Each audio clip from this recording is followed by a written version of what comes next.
Hello everyone, welcome to my channel. मैं रितेश रंजन आप सबका स्वागत करता हूं PYQ सीरीज़ पार्ट 5 के लेक्चर 6 में। मेरी तबीयत ख़राब है इसलिए आवाज़ थोड़ी लो रहेगी। First of all thank you everyone, आपके कमेंट्स ने दिल जीत लिया यार। मैं उम्मीद करूंगा कि आपको ऐसे ऐसे कंटेंट देते रहूं। अगर आप लोगों ने प्रीवियस वीडियो नहीं देखा है तो मैंने ऑलरेडी प्लेलिस्ट बना दिया है, आप लोग जाइए उसको एक बार विजिट कीजिए। मैं गारंटी देता हूँ वो आपके लिए बेस्ट प्लेलिस्ट होने वाला है रिसेंट एग्जाम के लिए। मैं ये रिक्वेस्ट करूंगा कि आप ज़्यादा से ज़्यादा लाइक करें वीडियो को, शेयर करें और सब्सक्राइब कर दें चैनल को, कि मेरा भी थोड़ा भला हो जाए भाई।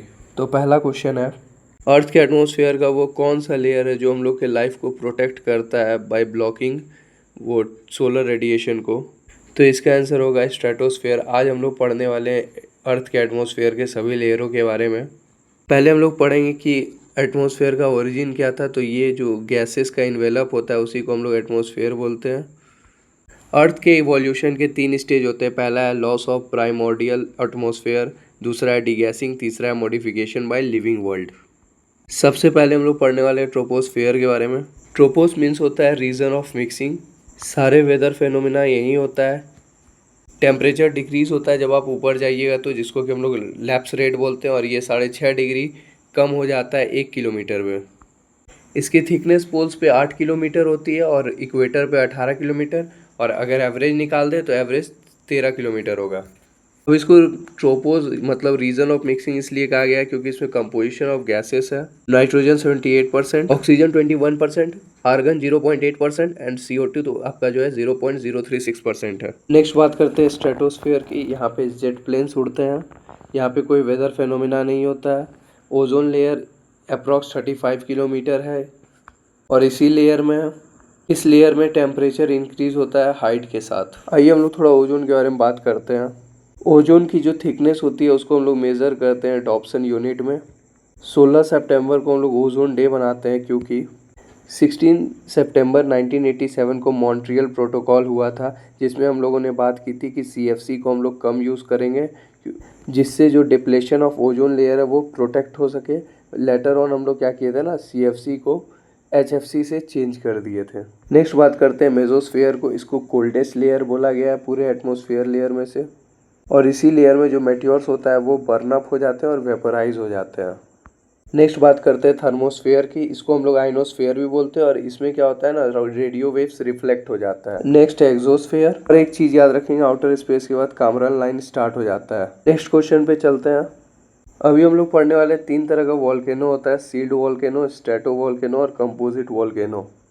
कंपोजिट वॉल्केनो सबसे ज़्यादा गाढ़ा होता है, वहीं सील्ड वॉल्केनो सबसे कम गाढ़ा होता है। इसमें बोल रहा है वो कौन सा वॉल्केनो है जो कि सील्ड वॉल्केनो के प्रकार का है, जो कि लार्ज है up to 1000 metre high and 2 kilometre across but not steep, मतलब खड़ी नहीं है, आमतौर पर 2 डिग्री से 10 डिग्री और उसका मैग्मा ऑलमोस्ट मैफिक है। तो इसका आंसर होगा किलावा वोल्केनो, हवाई। नेक्स्ट बात करते हैं, एक और वॉल्केनो होता है जिसको हम लोग कोल्डेरा वॉल्केनो बोलते हैं। ये क्या होता है, एक्सप्लोसिव होता है नेचर में और ये खुद में कोलैप्स कर जाता है। नेक्स्ट पॉइंट याद रखें, जो वॉल्केनो का ओपनिंग होता है उसको हम लोग वेंट बोलते हैं। अभी हम कुछ और इंपॉर्टेंट वॉल्केनोस को पढ़ने जा रहे हैं। लाइट हाउस ऑफ मेडिटेरियन को हम लोग बोलेंगे माउंट स्ट्रोम्बोली, और अगर हाईएस्ट वॉल्केनो पूछेगा तो बोलेंगे ओजास डेल सलाडो, जो कि सिचुएटेड है चील और अर्जेंटीना के बॉर्डर पे। अगर पूछेगा इंडिया का एक्टिव वॉल्केनो तो हम लोग बैरन बोलेंगे, और इंडिया का एकमात्र डोरमेंट वॉल्केनो बोलेगा तो हम लोग नारकोंडम बोलेंगे, और दोनों सिचुएटेड है अंडमान और निकोबार में। नेक्स्ट क्वेश्चन की बात करते हैं, किस विंड को हम लोग रोयरिंग 40s के नाम से जानते हैं? तो इसका आंसर होगा वेस्टर्ली विंड्स। इसको रोयरिंग 40s इसलिए बोला जाता है क्योंकि विंड ब्लो करता है 40 डिग्री लैटिट्यूड पे। वहीं बात करें जो फ्यूरियस 50s, उसको बोला जाता है जो कि 50 डिग्री लैटिट्यूड पे ब्लो करती है। और वहीं बात करें कि विंड ब्लो करती है जो 60 डिग्री लैटिट्यूड पे, उसको हम लोग श्रीकिंग 60s बोलते हैं। और विंड ब्लो होने के पीछे जो रीज़न है वो है प्रेशर डिफरेंस, जो कि है from high to low pressure. और हम लोग को पता है कि जो गर्म हवा है वो ऊपर की ओर जाती है और जो ठंडी हवा है वो नीचे की ओर आती है। अब 2 तरह की हवा होती है, एक होती है ट्रेड विंड्स और दूसरी होती है लोकल विंड्स। हम लोग के पास इतना टाइम है नहीं कि हम लोग डिटेल में पढ़ सके, तो इसमें जो जो पॉइंट्स इंपॉर्टेंट लगते हैं मैं सिर्फ उसको बताते जाता हूँ। अभी हम लोग पढ़ने वाले हैं ITCZ किसको बोलते हैं। ITCZ बोले तो इंटर ट्रॉपिकल कन्वर्जेंस जोन, जहाँ पे नॉर्थ ईस्टर्लियर और साउथ ईस्टर्लियर मिलते हैं और शिफ्ट होते जाते हैं सन के अलॉन्ग, उसी को हम लोग ITCZ बोलते हैं। नेक्स्ट बात करते हैं जो कर्व मूवमेंट है विंड का, वो होता है कोरेलिस फोर्स की वजह से, जो कि अर्थ के रोटेशन की वजह से जनरेट होता है। और याद रखेंगे इक्वेटर पे वो 0 होता है और सबसे ज़्यादा होता है पोल्स पे। और याद रखेंगे कोरियलिस फोर्स जो होता है वो डायरेक्टली प्रोपोर्शनल होता है डिग्री ऑफ लैटिट्यूड के। नेक्स्ट बात करते हैं आर्टिकल 20 की, जो कि बोलता है protection with respect to conviction for offences. और इस आर्टिकल के अंदर 3 सब क्लॉज आते हैं। सब क्लॉज 1 बोलता है no ex post facto law. मान लीजिए किसी चोर ने कल चोरी की थी और उसकी सज़ा थी 1 साल, और लेकिन फिर उसकी सज़ा बढ़ाकर 2 साल कर दी गई आज से, लेकिन उसको जो सज़ा मिलेगी वो 1 ही साल वाली मिलेगी। सब क्लॉज 2 बोलता है नो डबल जियोपार्डी, मतलब एक ही बात के लिए 2 बार सज़ा उसको नहीं मिल सकती। अगर आपको दूसरी बार सज़ा पानी है तो आपको दूसरी बार क्राइम करना पड़ेगा। सब क्लॉज 3 बात करता है नो सेल्फ इंक्रिमिनेशन। इसका मतलब होता है आपको अपने खिलाफ गवाह नहीं बनाया जा सकता। अभी हम लोग पढ़ने वाले हैं कि आयरिश कॉन्स्टिट्यूशन से हम लोग कौन कौन सा फीचर को बोरोड किए हैं। आयरिश कॉन्स्टिट्यूशन मतलब क्या? आयरलैंड का कॉन्स्टिट्यूशन। आयरलैंड में आर से हम लोग याद करेंगे नॉमिनेशन टू राज्यसभा, ई से हम लोग याद करेंगे method of election of president, और डी से याद करेंगे DPSP। आइए थोड़ा हम लोग और जानते हैं कि ब्रिटेन कॉन्स्टिट्यूशन से हम लोग क्या क्या बोरो किए हैं। जैसे पार्लियामेंट्री फॉर्म ऑफ गवर्नमेंट हो गया, रिट्स हो गया, बाईकैमरल लेजिस्लेचर हो गया, सिंगल सिटीजनशिप हो गया और रूल ऑफ लॉ। वही बात करें USA से तो fundamental rights, office of president, office of vice president, removal of president, vice president का रिमूवल, जजेस का रिमूवल, जुडिशियल रिव्यू और इंडिपेंडेंस ऑफ जुडिशरी। ऑस्ट्रेलिया से हो गया इंपॉर्टेंट चीज़ जो बोरो किए हैं वो है कंकरेंट लिस्ट, जॉइंट सिटिंग और ट्रेड एंड कॉमर्स। अब हम लोग बात करने वाले हैं DPSP के बारे में, जो कि एक नॉन जस्टिसिएबल है, मतलब इसको लेकर आप कोर्ट नहीं जा सकते। जबकि बात करें हम फंडामेंटल राइट्स की, जो कि जस्टिसिएबल है, जिसको लेकर आप कोर्ट जा सकते हैं। DPSP पार्ट 4 में आता है, आर्टिकल 36 से 51 तक। इसको 3 पार्ट में क्लासिफाइड किया गया है, सोशलिस्टिक, गांधीयन और लिबरल। लेकिन ये क्लासिफिकेशन मेंशन नहीं है हमारे कॉन्स्टिट्यूशन में। नेक्स्ट बात करते हैं, DPSP ओरिजिनेट हुआ था कराची रिजोल्यूशन ऑफ कांग्रेस से। DPSP प्रयास करता है कि हम इस्टेब्लिश कर दे एक वेलफेयर स्टेट। DPSP प्रोमोट करता है establishment of social and economical democracy. और एक बात, it resembles the instrument of instruction as content in the Government of India Act 1935। अब कुछ लोग हैं जो DPSP पे कमेंट किए थे, जो कि बहुत इंपॉर्टेंट है, जैसे कि ग्रैनविल ऑस्टिन, जिन्होंने DPSP को कहा था कॉन्साइंस ऑफ कॉन्स्टिट्यूशन। और वहीं KT शाह ने DPSP को कहा था cheque payable by the bank of its own convenience. Next question पूछ रहा है मगध एम्पायर का पहला डायनेस्टी कौन सा था? इसका आंसर होगा हरियंका डायनेस्टी। और हरियंका डायनेस्टी के फर्स्ट रूलर का नाम था बिंबिसार। इन्होंने उज्जैन एक फिजिशियन को भेजा था जिसका नाम जीवक था। फिर बात करते हैं बिंबिसार के बेटे का नाम अजातशत्रु, जिन्होंने पहला बुद्धिस्ट काउंसिल को पैट्रोनाइज किया था। फिर अजातशत्रु के बाद आता है उदयन। इसने क्या किया था? मगध का पहले कैपिटल होता था राजगीर, इसने आके उसको पाटलिपुत्र शिफ्ट कर दिया। नेक्स्ट डायनेस्टी जो आती है वो थी शिशुनागा डायनेस्टी, जिसमें एक पॉइंट याद रखने का है कि काला अशोका ने सेकेंड बुद्धिस्ट काउंसिल को पैट्रोनाइज किया था। शिशुनागा डायनेस्टी के बाद आते हैं नंदा डायनेस्टी, जिसके फाउंडर महापद्मा नंदा थे और जिसके लास्ट रूलर धनानंदा थे। इन्हीं के रूलिंग पीरियड में अलेक्जेंडर ने इन्वेड किया था। अब अलेक्जेंडर से याद रखें हम लोग बैटल ऑफ हिडेप्सिस, जो कि 326 BC में हुआ था अलेक्जेंडर वर्सेस पोरस के बीच में। एक ग्रीक हिस्टोरिकल टेक्स्ट है जिसमें हिडेप्सिस का मतलब झेलम लिखा गया है। नेक्स्ट क्वेश्चन है जो ग्रेट स्तूपा है सांची में, उसमें कितने तुरानाज है? तुरानाज मतलब गेटवेज होता है, तो इसका आंसर होगा 4। मैंने प्रीवियस वीडियो में डिटेल में गौतम बुद्ध के बारे में डिस्कस कर लिया। अगर हम फिर से डिस्कस करने जाएंगे तो वेस्टेज ऑफ टाइम होगा और इस शॉर्ट सीरीज़ का कोई मतलब नहीं रहेगा। चलिए हम लोग स्तूपा के बारे में पढ़ते हैं। जो आपको बाहर में गेटवेज दिख रहा है उसको हम लोग तुराना बोलते हैं। गेटवे के अंदर जो रेलिंग है उसको हम लोग वेदिका बोलते हैं। और रेलिंग के अंदर जो गोल रंग का सर्कुलर पैसेज है उसको हम लोग मेधी बोलते हैं। और जो हेमिस्फेरिकल शेप का है उसको हम लोग अंड बोलते हैं। और जो सबसे ऊपर में 3 चक्र टाइप का है जिस पे वो प्लेस्ड है उसको हम लोग हर्मिका बोलते हैं।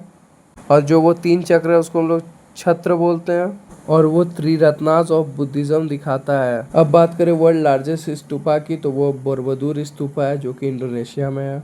नेक्स्ट बात करें धार्मिक स्तूपा जो कि एक सिलेंड्रिकल शेप में है, वो सारनाथ वाराणसी में है। शांति स्तूपा लद्दाख में है। और इंडिया का सबसे लार्जेस्ट स्तूपा जो कि केसरिया स्तूपा है, वो बिहार में सिचुएटेड है। नेक्स्ट क्वेश्चन बोल रहा है दिल्ली सल्तनत का लास्ट रूलर कौन था, तो इसका आंसर होगा इब्राहिम लोदी, जो कि बैटल ऑफ पानीपत 1526 में हुआ था, बाबर के अगेंस्ट हार गया था। दिल्ली सल्तनत हट के मुगल एम्पायर इस्टेब्लिश्ड हो गया था। माफ़ करना यार, आवाज़ में बहुत दिक्कत है क्योंकि बहुत तबीयत ख़राब है। मैं बस जल्दी जल्दी इस सीरीज़ को कंप्लीट करना चाहता हूँ। इसमें हम लोग थोड़ा मोहम्मद बिन तुगलक के बारे में पढ़ेंगे, जिसका रेन 1325 से लेकर 1351 एडी तक था। इसको वाइजेस्ट फूल के नाम से जाना जाता है क्योंकि इसने बहुत सारे ऐसे काम किए हैं, मिशन किए हैं जो कि फेल हो गया है। जैसे कि इसने पहले दिल्ली से दौलताबाद, जो कि अभी देवगिरी बन चुका है, उस वहाँ पे शिफ्ट किया था कैपिटल, और फिर वापस उसको और वापस दिल्ली शिफ्ट कर दिया था। नेक्स्ट इसने इंट्रोड्यूस किया था टोकन करेंसी, वो भी फेल हो गया था। नेक्स्ट कराची, जिसको कि खुरासान एक्सपीडिशन बोलते हैं, वो भी इसका फेल हो गया था। जियादीन बरौनी, जिसने तारीख़ फ़िरोज़शाही लिखा था, उसने मेंशन किया है इसमें कि मोहम्मद बिन तुगलक जो कि हाईएस्ट एडमिनिस्ट्रेटिव पोस्ट था, वो उन लोगों के हाथ में देता था जो डिज़र्व नहीं करते थे, जैसे कि बार्बर हो गया, वाइन बेचने वाला हो गया, गार्डनर हो गया। तो यही सब के कारण इसको वाइजेस्ट फूल का खिताब दिया गया है। मोहम्मद बिन तुगलक से याद रखेंगे, इसी के टाइम एक मोरक्को का ट्रैवलर आया था इब्न बटूता, जिसने अपना एक बुक लिखा था रेहला। नेक्स्ट हम लोग देखने वाले हैं डिफरेंट टाइप ऑफ अनएम्प्लॉयमेंट। पहला है सीजनल अनएम्प्लॉयमेंट। ये ज़्यादातर आपको एग्रीकल्चर में देखने मिलेगा। का मतलब रहता है क्या, जैसे कि मान लीजिए किसी क्रॉप्स का फिक्स सीज़न है, अगर आपका वो सीज़न आएगा तभी वो क्रॉप की उपज होगी और तभी आपको काम मिलेगा, वरना फिर आप वेले बैठे हुए हैं। नेक्स्ट है डिस्गाइज्ड अनएम्प्लॉयमेंट। इसका मतलब होता है जहाँ पे एक से ज़्यादा लोगों की ज़रूरत ना हो, फिर भी वहाँ पे एक से ज़्यादा लोग काम कर रहे हैं, तो उसको बोलेंगे डिस्गाइज्ड अनएम्प्लॉयमेंट। तीसरा है साइक्लिकल अनएम्प्लॉयमेंट। ये यूजुअली ऑब्जर्व होता है ड्यूरिंग रेसेशन। मतलब रेसेशन मतलब होता है जब बाज़ार का उतार और चढ़ाव होता है। मान लीजिए एक कार शोरूम है जहाँ पे उसकी सेलिंग बहुत कम है और वहाँ पे उसने आदमी ज़्यादा भर के रखे हैं, तो वो क्या करेगा, धीरे धीरे अपने आदमियों को निकालना स्टार्ट कर देगा, क्योंकि जब देखेगा सेलिंग है ही नहीं तो हम ज़्यादा वर्कर्स का रख के करेंगे क्या। नेक्स्ट है फ्रिक्शनल अनएम्प्लॉयमेंट। जब एक पर्सन नौकरी छोड़ देता है आइदर वॉलेंट्री और इनवॉलेंट्री, बिना दूसरा नौकरी सर्च किए, तो उस टाइम को बोलते हैं हम लोग फ्रिक्शनल अनएम्प्लॉयमेंट। फिर आता है एजुकेशनल अनएम्प्लॉयमेंट। मतलब होता है डिग्री है पर जॉब नहीं।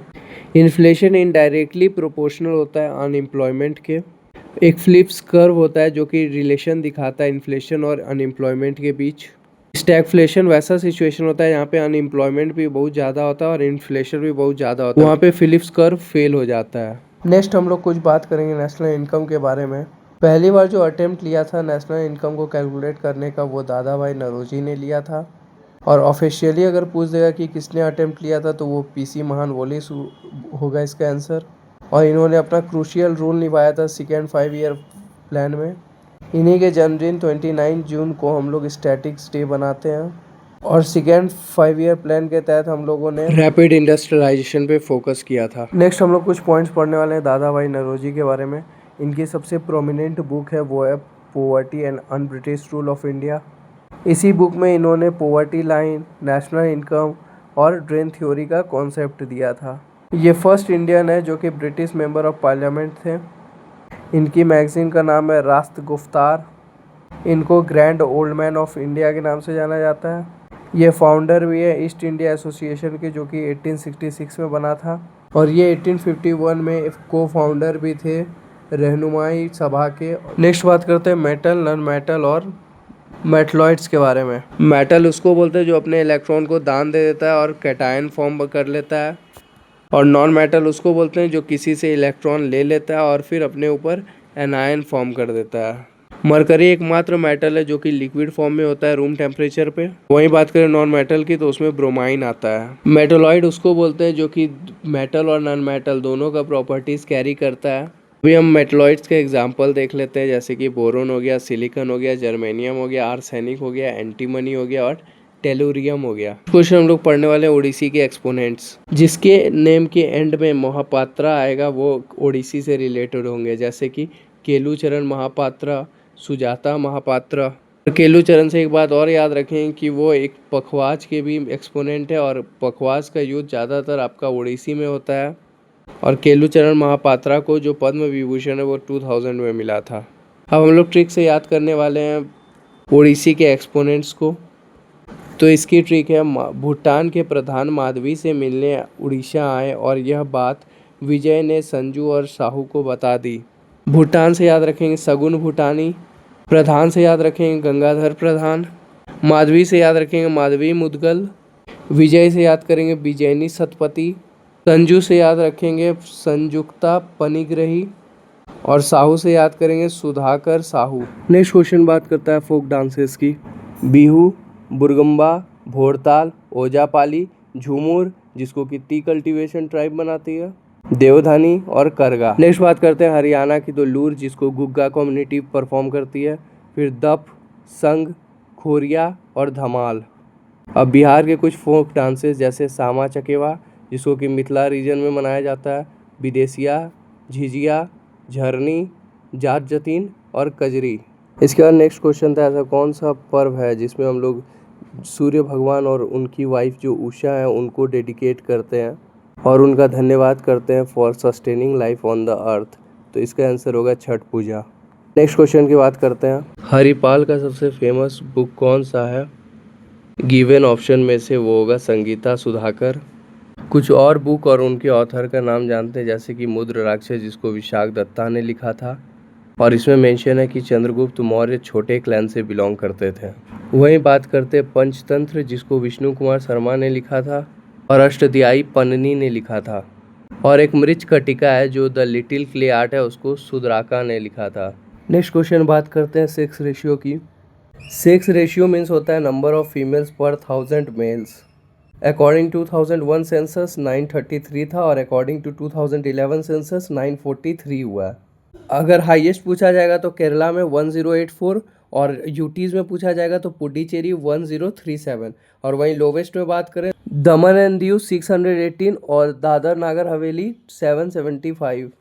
चाइल्ड सेक्स रेशियो की बात करते हैं तो 2001 के अकॉर्डिंग 927 था और 2011 के अकॉर्डिंग 919 और बात करें according to provisional census of 2011 914 भी आ सकता है ऑप्शन में। नेक्स्ट क्वेश्चन पूछ रहा है कि क्रिकेट बॉल जो होता है वो कितने ग्राम का होता है? तो इसका वेट 155.9 ग्राम से ज़्यादा होना चाहिए और 160 ग्राम से कम होना चाहिए। स्टंप की हाइट 28 इंच होती है। बॉल की सरकमफेरेंस 22.5 सेंटीमीटर होती है। फर्स्ट ओडीआई खेला गया था 1971 में इंग्लैंड वर्सेस ऑस्ट्रेलिया इन एमसीसी में। फर्स्ट क्रिकेट वर्ल्ड कप खेला गया था 1975 मेन वाला और वुमेन वाला 1973 में। इंडिया ने कब कब होस्ट किया वर्ल्ड कप? 1987 में, 1996 में, 2011 में, 2023 में। और इंडिया कब ओडीआई वर्ल्ड कप जीता है? 1983 में और 2011 में। और वहीं T20 वर्ल्ड कप की बात करें तो 2007 में और 2024 में। अब ट्रॉफीज़ रिलेटेड बात करें क्रिकेट से तो वो देवधर है, दुलीप है, रणजी है, ईरानी है, सैयद मुश्ताक अली ट्रॉफ़ी है। अब हम लोग पढ़ेंगे क्रिकेटर्स और उनके बुक्स, जैसे युवराज सिंह के the test of my life, Sourav Ganguly के एक century is not enough, Sunil Gavaskar का स्ट्रेट ड्राइव और Sachin Tendulkar playing it my way और कपिल देव का स्ट्रेट फ्रॉम माई हार्ट। अगर आपको वीडियो अच्छा लगा होगा तो लाइक करें, शेयर करें, सब्सक्राइब करें चैनल को और कमेंट में बताएं वीडियो कैसा बना है। Thank you. जय हिंद, जय भारत।